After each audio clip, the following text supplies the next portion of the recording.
So hello guys, what's up and welcome back to my YouTube channel.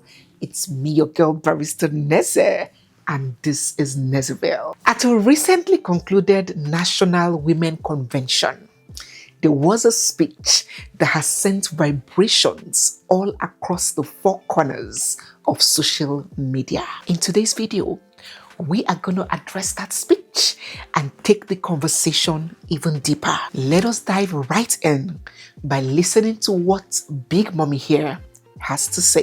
Learn how to cover your husband's shame. Even before the family, they can call a meeting. Can I talk to somebody? If you notice that your husband is not a man, you are married and you are married, or he has a rose card and you have stayed 5 years without a child, and they call you people meeting, and they will be saying, he don't want to give my brother a child, he don't want to give my son a child. Don't wake up before the public and tell them that my husband cannot produce a child. No. Take the insult, eat the insult, swallow the insult, and go. Cover the shame. I don't know what I'm teaching. You are teaching, ma. You don't expose this man. When you tell people that your husband cannot perform in debate, it's an insult. You have killed that man alive. That's the highest secret a man has. Swallow it and go home. Continue your prayers. Continue your prayers. Believe in God and trust in God. Tell your husband to go and receive treatment. So that one day, Chineke can prove for her that you're a woman. Pain in the heart. Smile in your face. In today's video, guess what? I am not asking for your thoughts. Of course, you can drop them down in the comment section. But in today's video, permit me to remove my robe, to drop my emblem of umpire and moderator, and jump right into the ring on this one. In today's video, I am sharing my own thoughts.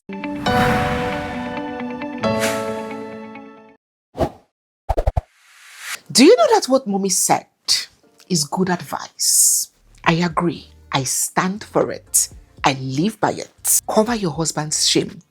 Why not? Why wouldn't you? You know, when I preach about the beauty and the blessing of marriage, marriage is such profound gift that under normal circumstances, your marriage and your spouse is supposed to be your safe haven. Your spouse is supposed to be that one person in the world who should truly and always have your back.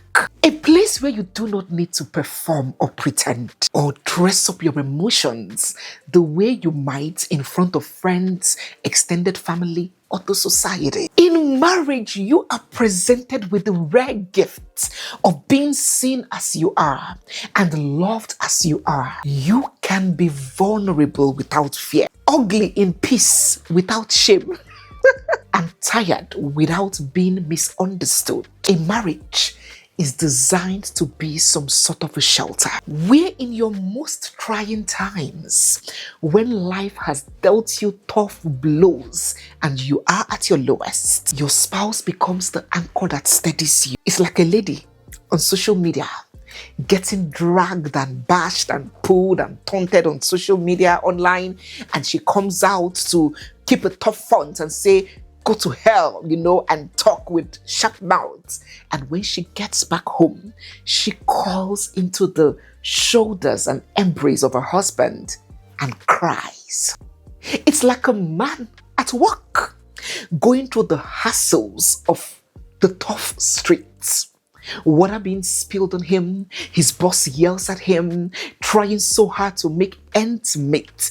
And when that king comes home, he comes back to the smile and the warm embrace of his wife, who pulls him in and massages his scalp, and he can feel all his worries and troubles and all his stress evaporate, and he leans into vulnerability.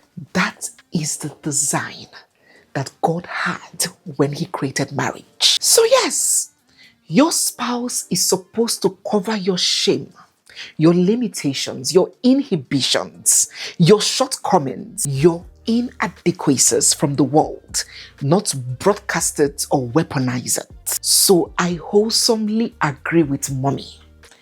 Cover your husband's shame. Some information are not meant for public consumption. But my problem with mommy's speech, just like several other mommies like her, is how she conveniently made it a unilateral role. How she projected it like a lopsided responsibility. How her analogy focused on how the wife should cover her husband's shame even when the husband has failed to cover his wife's shame.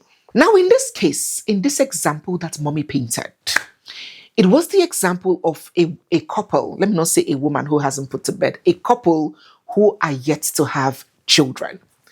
And mommy said that even when the husband's family summons the wife to a meeting, puts her in the middle of the floor, and is questioning her, labeling her, taunting her, interrogating her why she has not given their son a child.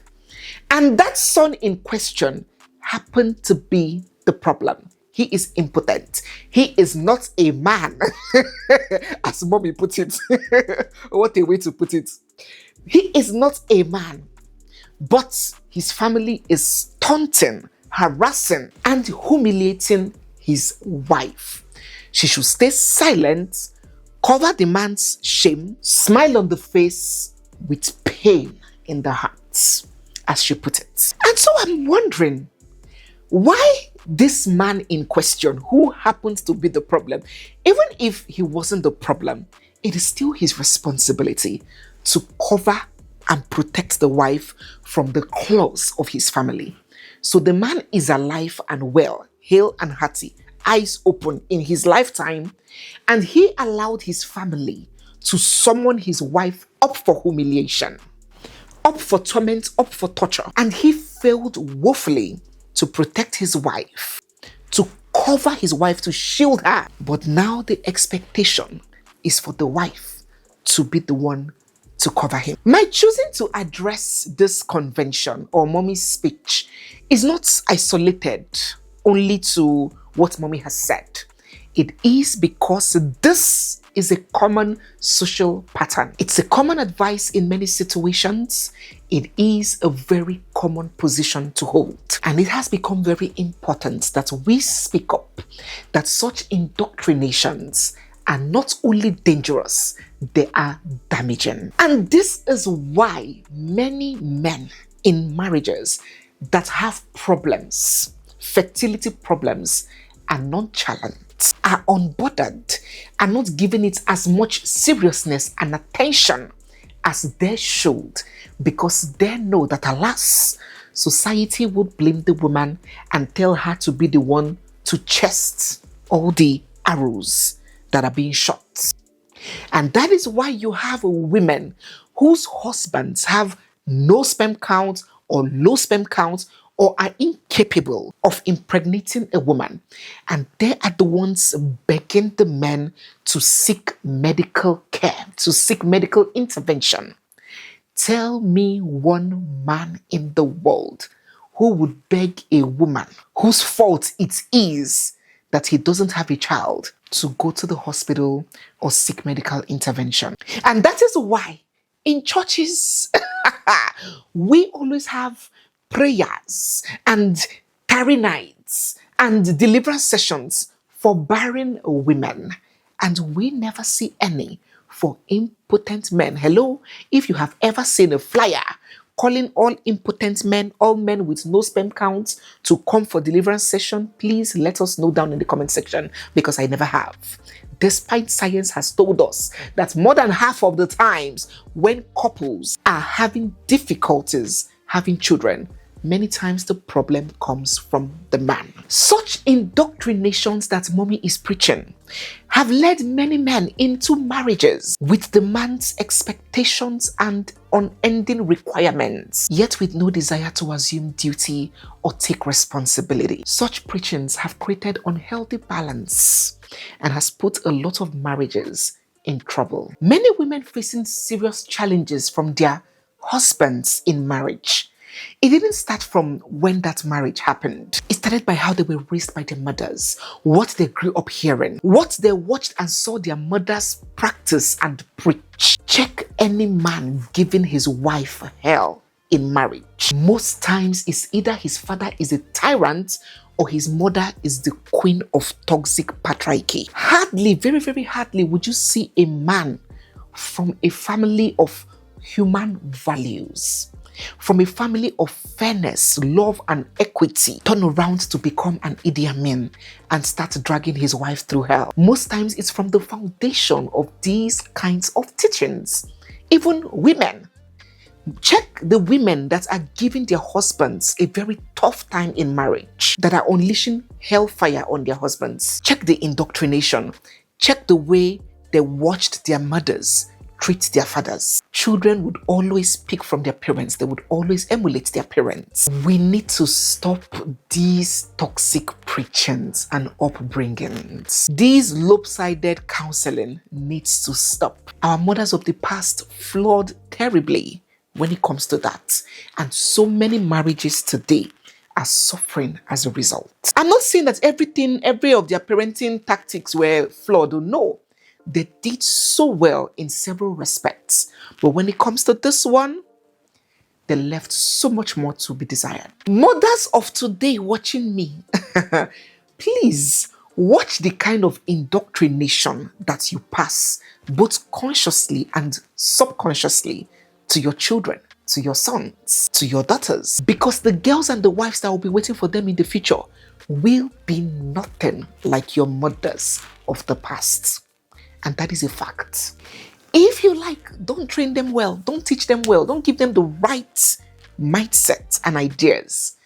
Body, go tell them. You go on social media, you see a lot of people complaining that what is happening these days, divorce is just so rampant. It wasn't like this before. I am telling you categorically now that this is only the beginning. As time progresses, our children's time, it is gonna be a free-for-all. It's going to be like a lifestyle. Garbage in and garbage out. Now, even now, where we're in the middle of era of shame versus era of madness. Let me just call it era of madness coming up. We're still in the middle. We are seeing young ladies taking to Instagram and running in a field with flowing gown and saying, "Hi, I am busy, happily divorced. I just got divorced." 20 years ago, that could not. What is 20? 15, even 10 years ago, that was a shameful thing. But now we're having women put boldly on their bio, single mother of 2. It is almost like revolting. Women are now unshackling those bondages and shackles that they have been placed in for many decades. It's now like women are revolting that system that has kept them in chains. And I assure you that it is going to get even worse. I'm not being a prophet of doom. I am just projecting a clear fact that anybody that is truthful can see. So teach the children, both male and female children, the right doctrines, because nobody is going to be over enduring anything in the next 10, 15, 20, 25 years to come. Patience has worn very thin generally, and its impact is being felt everywhere, even in relationships and marriages. In our father's time, our fathers went through this apprenticeship period system. They used to call it boy then, where you go and serve a businessman that is established, that has got a lot of experience in a particular trade, and you go and tutor under him. Sometimes it takes 8 years, 10 years, and after your period of serving him, after that period of service, he establishes you. Today, we have young boys that want to be rich and drive fancy cars at 21. We have people that go to learn a particular skill, either plumbing, carpentry, or generator repairing, for example. And after 6 weeks, they are tired, they are done. They run away from that place and they begin their own business, going around ruining people's furniture and spoiling people's generator. That patience to stay calm and endure through a process is being lost, not just with women, with everyone. everybody. Back then, in our parents' time, our mothers will go to the bank. Banking days, you cancel off every other thing. They go to the bank, they sit down there from 8 a.m. till 1 p.m. or 2 p.m.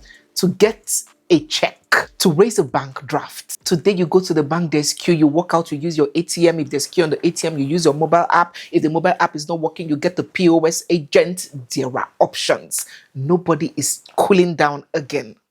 You enter an eatery, they're not giving it to you. You order DoorDash, you use Uber Eats. You get the dispatch rider to deliver it. You use a drive-through. Was it like that in our parents' time? Is that the generation that you expect to exercise undue patience? Can I call it undue patience under cruel circumstances? Is that the same generation? No, some people do not think far. They are not deep thinkers. They don't weigh things from all corners. If you do, there's some expectations that you would know are normal with the new times. A generation where if DSTV is not working, you move to Netflix. If Netflix is not giving, you run to YouTube and watch a movie. It has become a world of options and quick fixes. Attention, patience, and endurance is wearing thin, and it is becoming human behavior. Why do you think all these social media apps are promoting reels and shorts and no longer long form content? Because a lot of people do not have the patience to sit for long videos anymore.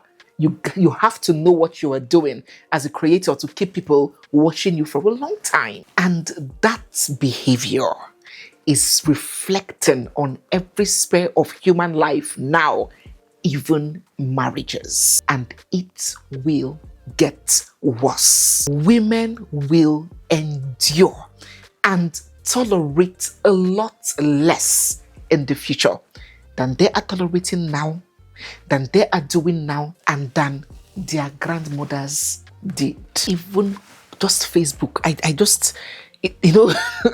my mind is always running wild. I was just thinking to myself a few days ago that on Facebook, that is filled with, people who are not so exposed, people who have this kind of mentality. Some 5 years ago, if there was a post about maybe a marriage breaking or a woman doing this, the kind of comments you will see there, you will just be wondering, are these people from planet Earth?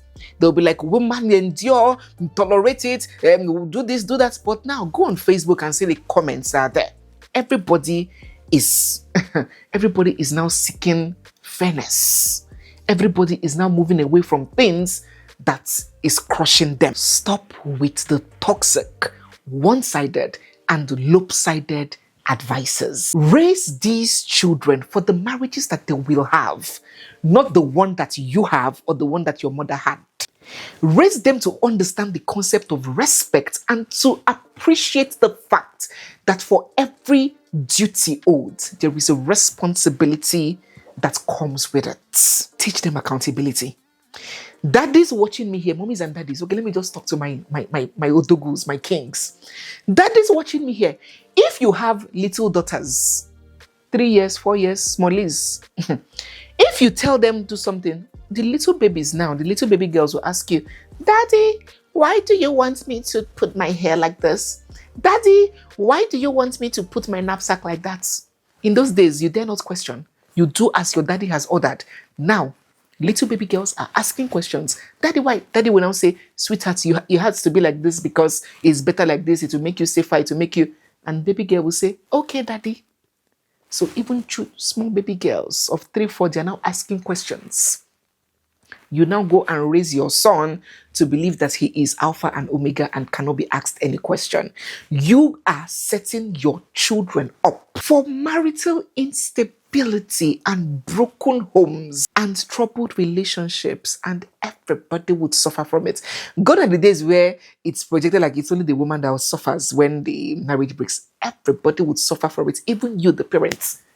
A few days ago, Charlie Boy was on social media advertising for a wife for his almost 50-year-old son that is divorced. They say women plenty, it's easy for a man to find another wife, but when you look for wife, then you will know that wife's scarce. So you might say, oh, he's a man, he will find another and another.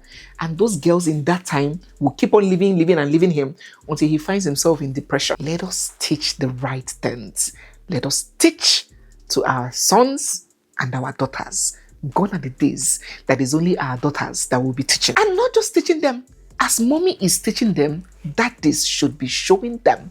Because children would sooner and faster emulate what they see than what they are told. And that is why a boy, a son, would grow up watching his father beat his mother and hating his father for that, but will still grow up and start beating his wife. And you wonder and ask yourself, why did this child turn out to become everything that he despised? It is almost like compulsion. It is a pattern. It is a cycle. It is seed planting. It is a psychology of life. Even daughters who grew up having mommies that shout. If you grew up as a woman having a mommy that always shouts at everything, when you were young, you'll be angry. Like, why can't my mom just tell me, sweetheart, keep this place? Why must she shout? If care is not taken, if you don't resist that psychological pull, you find out that you end up being a mother that shouts too. Sons would typically become their fathers and daughters their mothers. So daddy, you need to exemplify the right and proper tenets of marriage for your son to follow.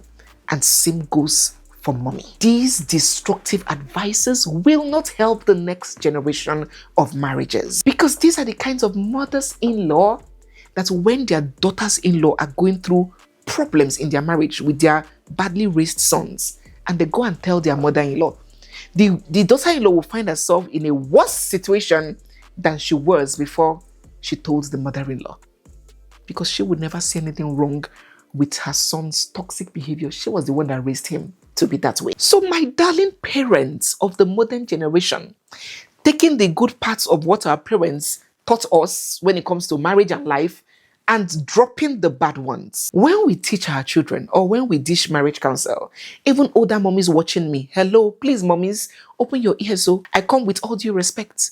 There are so many mommies watching me here that occupy positions of authority at their village meeting, at their church group. Please, when you are giving marriage counsel, let us be careful not to present it in a way where our kings start feeling like they have no role to play while placing all the responsibilities on the woman.